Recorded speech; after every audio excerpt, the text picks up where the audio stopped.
আসসালামু আলাইকুম রহমতুল্লাহ বরকাতু। সকল জীবের কল্যাণ হোক। আমি এই মুহূর্তে আছি গালিমপুর দরবার শরীফ আফাদ খানের বাৎসরিক উরুস মাহফিলে। তো প্রিয় দর্শক শ্রোতা, আজ কিন্তু আপনাদেরকে দেখাবো ভিতরের সাইড, মানুষ কেন এখানে আসে, কিসের জন্য আসে, সব দিকে। এবং ডাইন দিকে আমার এখানে কিন্তু অনেক পাগলের আশ্রম আছে, এখানে পাগলা কিন্তু তাদের মতো করে আছে এখানে। তো সব মিলে কিন্তু এই যে আর এক দরদি ভাই, এই যে আর এক পাগল, এই যে।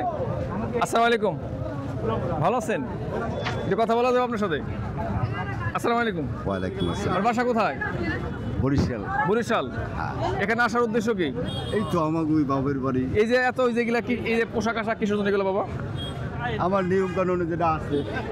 যাক, তিনি বলতে পারেন না, কিন্তু যাই হোক, নানান জন, নানান মত, নানান পাগল। তো পাগলকে ডিস্টার্ব না করাই ভালো কি। তা আসুন ধীরে ধীরে ভিতরে নেওয়া যাক, আসেন। তো দরগায় ঢুকতে কিন্তু আপনার দেখা মিলবো ডাইন দিকে অনেক মাছ চাষিরা বা ছোট্ট ছোট্ট ভাইরা কিন্তু আগরবাতি, মোমবাতি, বাতাসা বিক্রি করে।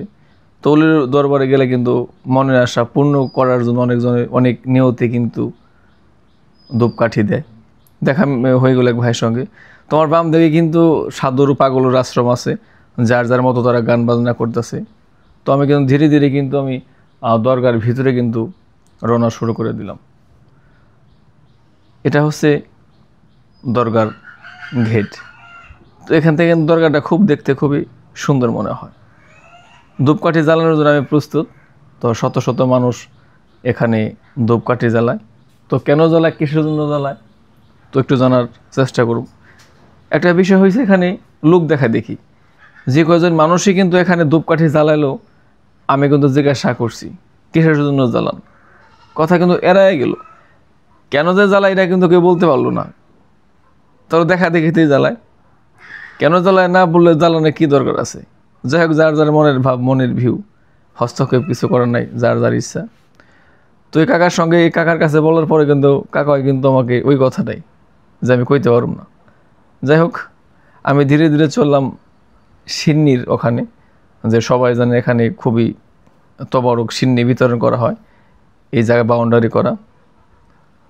তো ঘেটে ঢুকতে দেখা মিলল এক শুভাকাঙ্ক্ষী পরিচিত এক ভাইয়ের, তার সাথে করে কিন্তু আমি সিন্নির যে গেট সেখান থেকে কিন্তু ঢুকে পড়লাম ভিতরে। তো এখানে কিন্তু হাজার হাজার মানুষ কিন্তু সিন্নি খায়, হয়তো সিরিয়াল ধরে খায়, অনেক ভক্ত, অনেক আশিকান, খাইলে মনের বাসনা পূর্ণ হয়। এ ভাইয়ের সঙ্গে কিন্তু কথা বলে কিন্তু আমার অনেক ভালোই লাগলো। তো ধীরে কিন্তু তার সাথে কিন্তু আমি সিন্নির যে জায়গাটা দেখার জন্য কিন্তু আমি রওনা হইলাম।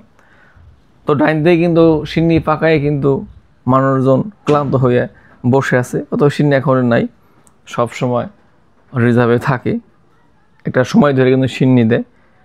তো ভলেন্টিয়াররা কিন্তু বসে আছে।